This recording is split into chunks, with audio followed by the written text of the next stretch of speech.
जी तो दोस्तों शुरू करते हैं ifactioner.com के learn English through Urdu fast track का लेसन नंबर 3 बाय को कहते हैं गुड डे।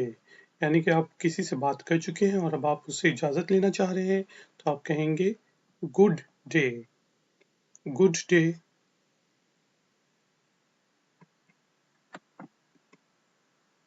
सुबह खैर को इंग्लिश में कहते हैं गुड मॉर्निंग।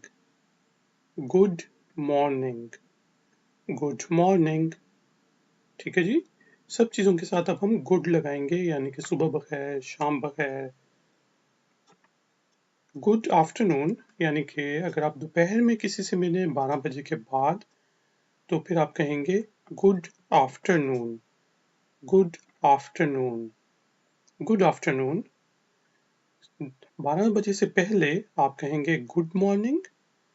एग्जैक्ट 12 बजते हैं तो वो नून हो जाता है जी। और 12 बजे के बाद किसी से आप मिलते हैं, मीटिंग में जाते हैं तो आप कहेंगे गुड आफ्टरनून।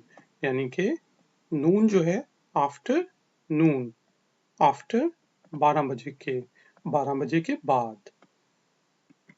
शाम बखैर, good evening. Good evening. Good evening. शब बखैर, good night. Good night. Good night. अलविदा, बाय। बाय। बाय। यहाँ पे आप गुड बाय भी कह सकते हैं। फिर मिलेंगे या आपसे मैं जल्दी मिलूंगा, आपको जल्दी देखूंगा। हम कहते हैं ना रुखसत होते हुए इंग्लिश में हम कहते हैं सी you soon. C you soon यानी कि मुझे उम्मीद है मैं आपसे जल्दी मिलूंगा। सी यू सून। बाद में मिलते हैं until the next time। until the next time यानी कि जब हम बाद में मिलेंगे until the next time take care इस तरह कहते हैं ना।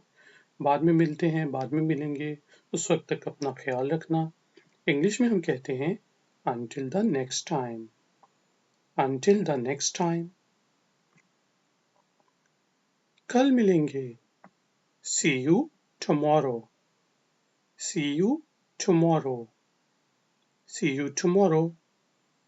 अगले हफ्ते मिलेंगे see you next week। अगले महीने मिलेंगे see you next month। ठीक है जी।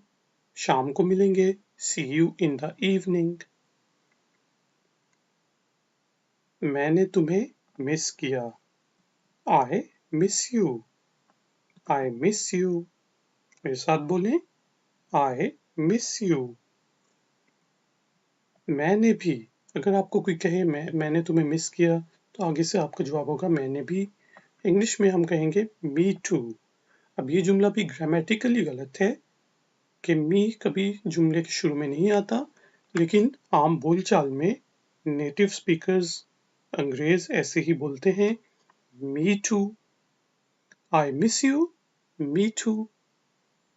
मी टू। अपना ख्याल रखना take care. Take care. Take care. मैं अंग्रेजी सीख रही हूँ या फिर मैं अंग्रेजी सीख रहा हूँ।